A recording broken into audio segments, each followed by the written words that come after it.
Barakatah Yahweh, Barakatah Yahweh Shai, Barakatah Yahweh, Barakatah Yahweh Shai, Barakatah Yahweh, Barakatah Yahweh Shai, Call Halal Yahweh, Bahashim Yahweh Shai, Bahashim Racha HaKodash. I want to give a double honors to the elder apostles of Great Millstone who rule well and teach well. Shalom to the brothers across the four winds pushing this truth and sincerity. Shalom, Mr. Brother Nakamya, back with another video, and we're gonna go straight into it. As you can see from the title of this video, it's called a Faith Booster. Faith Boosters. All right. Um, so I'm gonna start off with this first precept because this is pretty much the reason why these faith boosters are needed. All right. This is Ephesians chapter 6, verse 12. It says, "For we wrestle not against flesh and blood, all right, but against principalities, against powers, against the rulers of darkness of this world, all right, against spiritual wickedness in high places." And as we know, according to Job 9:24, the world was given into the hands of the wicked. All right. So that's why it says against the rulers of darkness of this world. People who rule this world temporarily, for the moment, they wicked as hell, man. You know, um, you got witches and warlocks, you got all of these different wicked high priests. Pretty much all of these people, all these left-handed people that do things on the left-hand side, all right, who are working day in and day out to try to keep the curses and the spells and the so on and so forth wickedness upon the nation of Israel. Okay? That's why it says, "For we wrestle not against flesh and blood," because this thing is not a physical battle. If this was a physical battle, okay, Israel will win it hands down. All right, not talking about this modern day stuff with all of these guns and all the modern day swords, so on and so forth. But to stick to the topic, this is the reason why this precept is the reason why faith boosters are needed, because this is not a physical thing. This not a thing about flesh and blood, but against principalities, against powers, against the rulers of darkness of this world, against spiritual wickedness in high places. Um, you got the Pope, you got the Pope, you got all type of witches throughout the world, and all of these different people who constantly speak to the Most High, okay, in their favor, like they pray, put curses up against us. All right, so that's why these faith boosters are needed, because I'm gonna bring out some precepts to show you that the Most High is the Father of spirits. All right, the Most High controls any and everything. He controls all things. Um, you know, um, when you go to the Salak, I don't remember if it's Isaiah 45:7, when the Most High says he formed the light and he create darkness. He create the light and he create darkness. He create peace and evil. He do all these things. So the Most High control everything. So the fact that Yahweh Shem Yahushua controls everything, then getting caught up in these worldly things, these worldly feelings of these different demons that's being pushed in the world, this should, Lord willing, affect you less and less, as you grow in His word. The Most High performed a bunch of miracles throughout the scriptures too, which I'm about to go to now. He performed a bunch of miracles and a bunch of faith boosters just to give His men that extra boosters. And this is what I'm about to show you now. I'm going to jump to the book of Exodus right quick with Moses. All right, this is Exodus chapter 4. I'm going to start at 1, all right? This is Exodus 4, starting at 1. It says, "And Moses answered and said, But behold, they will not believe me, nor hearken unto my voice. For they will say, The Lord had not appeared unto thee." And that's Moses talking to the Most High regarding the nation of Israel. The nation of Israel, they hard-headed. You know what I'm saying? So they wasn't going to listen. just like nowadays, you know. And this is one of the main reasons why the truth is uh set up or established the way it is. The Most High have this whole system of the word based off of faith. Back then, which I'm about to show you right here in the scriptures, Most High is miraculous. He performed miracles, all right, in the faces of the nation of Israel, okay? And it still was going off. But let's get back into it. Okay, at the end of verse 1 it says the Lord had not appeared unto thee. That's what the nation of Israel was going to say to Moses. Okay, it says, and the Lord said unto him, what is that in thine hand? And he said, a rod. So the Most High said to Moses, cast it to the ground. It says, and he cast it to the ground, and it became a serpent. Okay, it says, and Moses fled from before it. Right? Moses got scared. He didn't know that was going to happen. All right, so it says, and the Lord said unto Moses, put forth thine hand, okay, and take it by the tail. So Moses reached down and to grab the tail of the serpent, and it says, and he put forth his hand and caught it, okay, and it became a rod in his hand. All right, it became a rod in his hand again. It went back to a solid stick, a rod or whatever, okay. This was just one of the many faith boosters that the Most High did just to, here you go. This is one thing I'm going to give you to show the nation of Israel. All right. It says in verse 5. I'm going to read 4 and then the 5. It says, and the Lord said unto Moses, put forth thine hand, take it by the tail, and put forth his hand, and caught it. And it became a rod in his hand, that they may believe that the Lord God, all right, Yahweh Shem Yahweh Shai, the power of the fathers of the God of Abraham, the God of Isaac, and the God of Jacob, had appeared unto thee. All right. And this was just one of the mere. Matter of fact, I'm going to read a little more on it because he performed like one or two more. Verse 6, it says, and the Lord said furthermore unto him, all right, put thine hand into thy bosom. Put your hand in your shirt, pretty much. And he put it into his bosom, and when he took it out, behold, his hand was leprous as snow. All right, so pretty much the Most High made all the melanin. The Most High removed all the melanin from his hand, made his hand turn leprous like an Edomite's hand. All right. Okay, and this was just another thing that the Most High did. So when Moses go and speak to the nation of Israel, this will be another thing showing you that this isn't something that a normal person does. This is not magic. This is the power of Yahweh Shem Yahweh Shai. All right, and this is just one of the examples that I'm gonna bring out. I'm gonna bring out another one. I'm gonna jump to another faith booster. I'm gonna jump to the book of Jeremiah. All right. Because that was just a few of the things that the Most High had done with Moses, to show the nation of Israel. All right, so this is Jeremiah. I'm going to start at chapter 1, verse 4. All right, it says, then the word of the Lord came unto me, saying, this is Jeremiah speaking. He says, this is what the Lord said. Before I formed thee in the belly, I knew thee.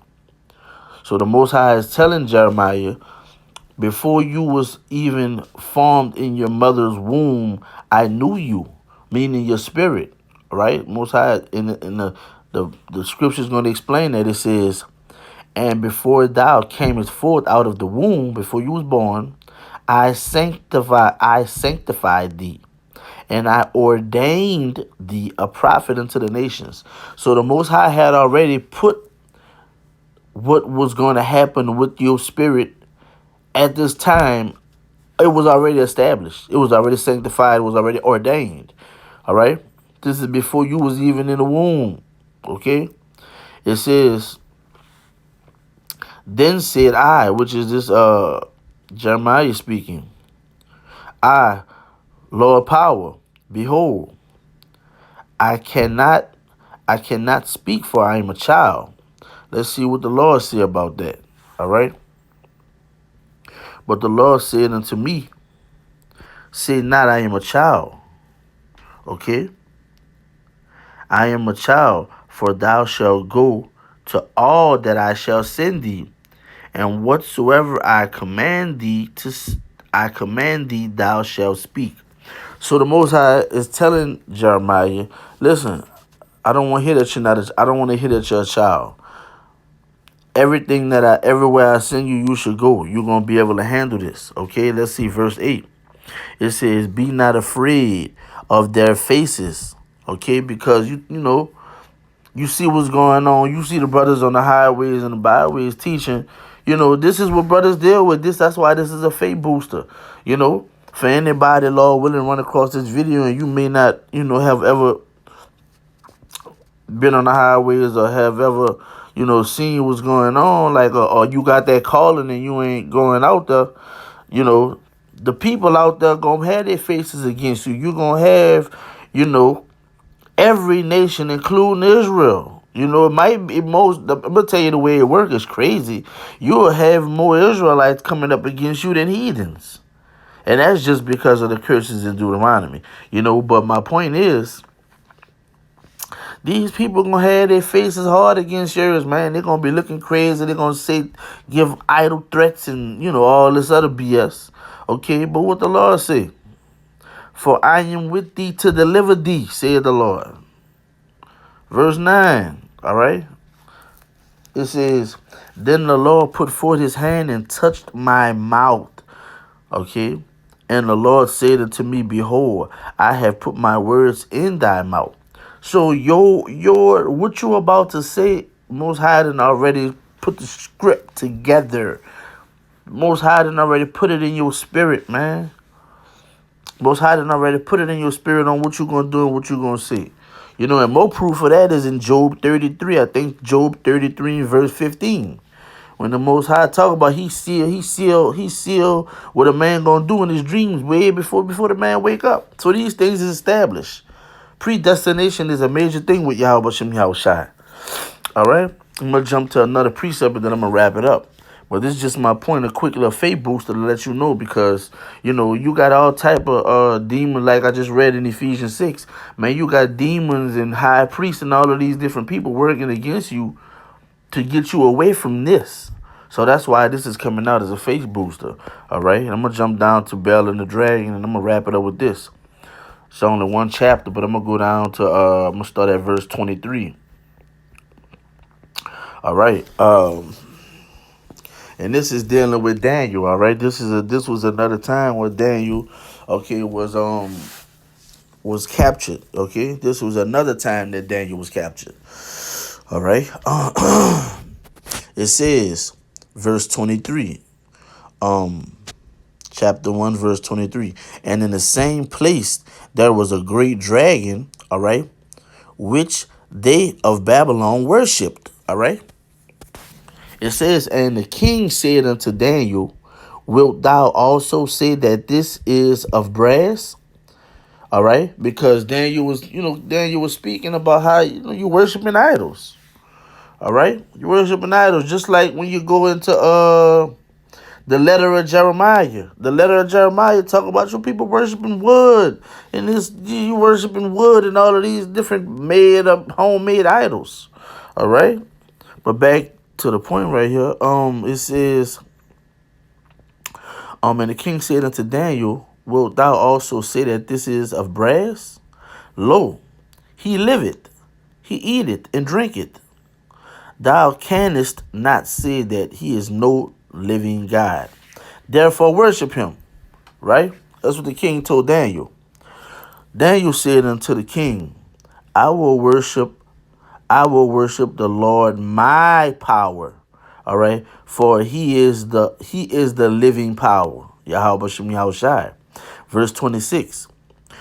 But give me leave, O king, and I shall slay this dragon without sword or staff. The king said, I give thee leave. All right. So the king let him leave to show him that these things that they worship is just BS. All right, what it said in 27.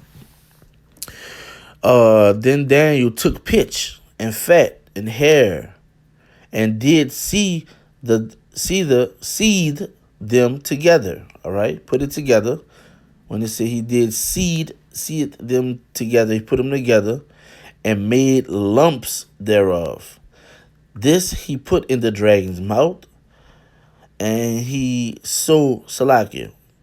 And so the dragon burst in sunder. Okay? And he stuffed the dragon into the dragon pot. And Daniel said, Lo, these are the gods that ye worship. All right. When they of Babylon heard that, they took great indignation, right? And conspired against the king, saying, the king is become a Jew, okay? And he had destroyed Baal. He had slain the dragon and put the priest to death. Okay? So they came to the king and said, deliver us, Daniel, or else we will destroy thee and thine house. Salakia, verse 30. It says, now when the king saw they pressed him sore, being constrained, he delivered Daniel unto them. All right. It says in verse 31, who cast him into the lions den where he was 6 days. All right. So he put Daniel in the lions den. All right. Verse 32, it says, and in the den there were 7 lions. All right. And they had Salakia, and they had given them every day 2 carcasses and 2 sheep. So that was the diet of these 7 lions. The 7 lions was fed 2 carcasses and 2 sheep daily. All right. It says, which then were not given to them. Okay, meaning this day that they wanted Daniel to get eaten, they made sure that those 2 carcasses and those 2 sheep they didn't give to the lions, so they made them hungry. So they was hungry. It says, to the intent they might devour Daniel, like I just said. All right. So verse 33. It says, now there was in Jewry a prophet, all right, called Habakkuk. Right. It says, who had made pottage, okay, and had broken bread in a bowl, and was going into the field for to bring it to the reapers, right? So Habakkuk doing his thing wherever he at, and he just making his stuff about to go give this food to the reapers, the people who I guess who work in the field for him. Are working in the field just in general, all right? And it says, verse 34, but the angel of the Lord said unto Habakkuk, go, carry the dinner that thou hast unto Babylon, unto Daniel, who is in the lion's den. All right, what does Habakkuk says? And Habakkuk said, Lord, I never saw Babylon, neither do I know where the den is. All right. So let's see what the Lord did. Let's see how the Lord intervened. Let's see how miraculous Yahweh Shem Yahushua is. What he did, it says, the angel of the Lord took him by the crown, right, by the top of his head, and bare him by the hair of his head. So grabbed him by his head, by his hair. All right. And it says, and through the vimshi of his spirit, it says it set him in Babylon over the den. All right. And Habakkuk cried, saying, O Daniel, take the dinner which God has sent thee. Right. So this angel had, and that's a miracle. That's the miracle. The Most High made this angel, or ordered this angel to go grab Habakkuk wherever he was at, all right, and bring him. That's like instant transmission. Grabbed him by his hair, and instant transmission him somewhere he has never even heard of. He said, I don't know what Babylon is either, the den. But it said the angel of the Lord grabbed him by his hair, all right, And through the vehemency of his spirit, it set him in Babylon over the den. So right over the den where Daniel was. Let's see, in 37 it says, and Habakkuk cried, saying, O Daniel, Daniel, take the dinner which Yahweh Shem Yahushua has sent thee. All right. And what happened? What Daniel said? It said, and Daniel said, thou hast remembered me. That's heavy right there. Thou hast remembered me, O Yahweh Shem Yahushua, neither hast thou forsaken them that seek thee and love thee. All right, so that's the end of that for me, man. That's the point right there. All right, you know, that's that faith booster right there, man. Daniel said, thou hast remembered me, O Yahweh Shem Yahushua, neither hast thou forsaken them that seek thee and love thee. So you gonna have demons that's gonna come against you. You gonna have hardships and all this and that. You know what I'm saying? At the end of the day, Most High is not a man that he shall lie. He gonna come through in his word. Look what he just did for Daniel. You see what I'm saying? So I'm gonna end the video right here. I want to end the video by saying, Barakatah Yahweh, Barakatah Yahweh Shai, Barakatah Yahweh, Barakatah Yahweh Shai, Barakatah Yahweh, Barakatah Yahweh Shai. I want to give all glory and praise unto Yahweh, Bashem Yahweh Shai, Bashem Ruach HaKadosh. I want to give a double honors to the elder apostles of Great Millstone who rule well and teach well. Shalom to the brothers who continuously pushing this truth and sincerity across the four winds. Shalom, abide by ball. This is the brother Nakamia. Shalom.